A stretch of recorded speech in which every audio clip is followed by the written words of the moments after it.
বন্ধুরা, ওই দেখেন সব পাম বাগান, এক পাইপ পাম বাগান সব। এই যে রুম দেখেন, আমাদের রুমের সাইডে। আর ওই দেখেন একজন দাঁড়িয়ে আছে, বহরমপুরে বাড়ি, আমি নিয়ে এসেছি সাথে করে।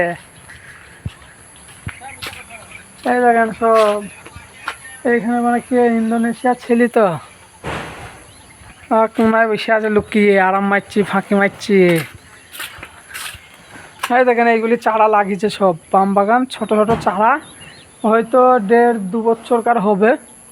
চারাগুলি এখন লাগিয়েছে, এখন সব হয়ে আছে, এখনো বড় হয়নি। আর ওই ওই যে বড়গুলি, ওইগুলি তোমার এক পাইপের গাছ, বেশ ভালো কাটা হবে। যারা নতুন অবস্থায় এক পাইপের গাছে কাজ পেলে খুব ভালোই হবে, কারণ এক পাইপে বেশি প্রেশার লাগে না। আর বেশি ছোট হইলে আবার প্রেশারে মেরি কাটতে হয়, বড় হইলেও অসুবিধা। আর এক পাইপের হইলে টুকটুক করে ধরে কাটা হয়, অসুবিধা হয় না।